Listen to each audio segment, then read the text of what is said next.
मुझे यकीन है कि ये रेसिपी आपकी फ़ेवरेट हो जाएगी और आप हर अफ्तारी में इसको बनाना पसंद करेंगे। आप क्या, आपके सभी घर वाले, आपके बच्चे सभी आपसे शौक़ से फ़रमाइश करेंगे कि आज पोटैटो बाइट्स बनाएं। जी, तो मैं आज आपके लिए बहुत ही इजी, बहुत ज़्यादा tasty, crunchy, crispy potato garlic bytes की रेसिपी लाई हूँ। तो चलिए रेसिपी शुरू करते हैं। बिस्मिल्लाहिर्रहमानिर्रहीम। अस्सलाम वालेकुम जी। Welcome to food secrets with Manaza Waqar. आप सभी देखने वाले खुश रहें, आबाद रहें, आमीन सुम्मा आमीन। तो यहाँ पर मैंने लिए हैं आलू, उबले हुए, अच्छी तरह मैश कर लिए हैं। आलू में कोई भी लम्स गुठली नहीं रहनी चाहिए। हाफ़ कप लिया है चावल का आटा, 2 टेबलस्पून है मेरे पास कॉर्नफ्लोर। आलू आपने इस तरह मैश करने हैं कि इसमें कोई भी गुठली नहीं रहनी चाहिए। इसके लिए मैं आपको आसान सी टिप देती चलूँ कि आलू जब गर्म होना तो तभी आपने उनको मैश कर लेना है। अब मैंने लिया है 2 टेबलस्पून ऑयल, उसमें डाल दिया है 1 चम्मच भर के गार्लिक यानी कि लहसुन कुटा हुआ। उसके साथ हम डालेंगे 1 टीस्पून सफ़ेद ज़ीरा, 1 टीस्पून जाएगी कुटी हुई लाल मिर्चें और 1 टीस्पून मैं इसमें शामिल कर दूंगी नमक। क्योंकि मैं ये पोटैटो गार्लिक बाइट्स बना रही हूँ, इसलिए आपने गार्लिक इसमें ज़रूर ऐड करना है। बहुत ही मज़े का इसका टेस्ट आएगा और गार्लिक वैसे भी हमारी सेहत के लिए बहुत ही अच्छा है। जैसे ही हमें गार्लिक और मसालों की खुशबू आएगी तो हम इसमें शामिल कर देंगे जी 1 कप भर के पानी।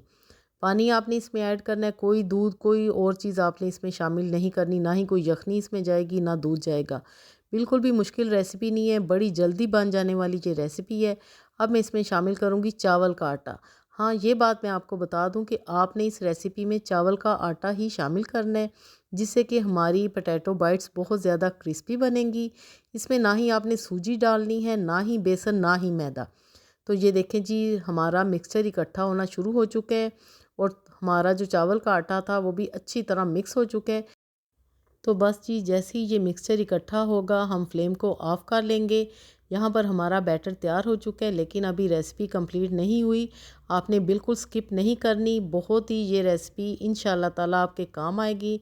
मैं इस मिक्सचर को एक बाउल में निकालूंगी और उसके साथ ही मैं इसमें शामिल कर दूंगी आलू उबले हुए, जो कि हमने मैश करके रखे थे।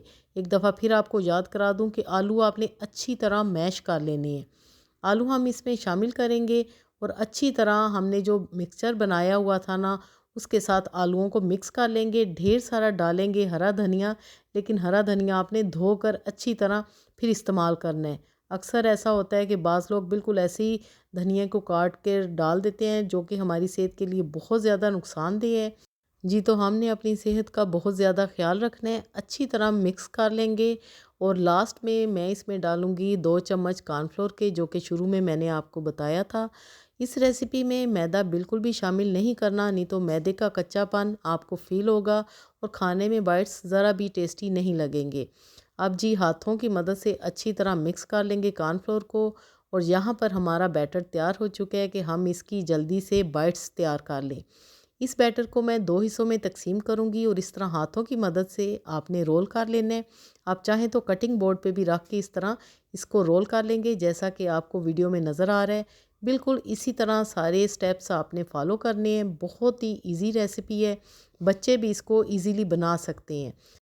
तो बस जी, अब आपने नाइफ़ की मदद से एक एक इंच के इस तरह पीसीस कट कर लेने हैं और ये मेरा सबसे फेवरेट स्टेप है, क्योंकि कटिंग करते हुए बहुत ही मज़ा आता है।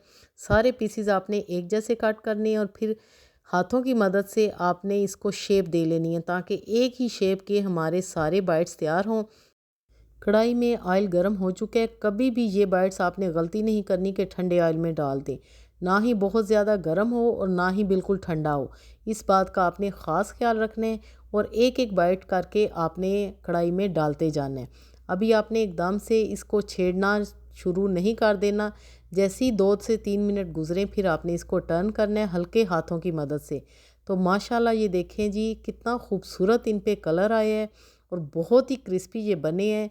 ये मैं आपको दिखाती हूँ। आपने इस तरह किसी भी स्ट्रेनर पे इसको रख लेना है, ताकि जो एक्स्ट्रा ऑयल है वो ड्रेन हो जाए।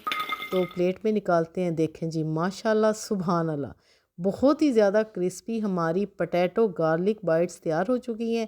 केचप के साथ सर्व करें तो मज़ा आ जाएगा।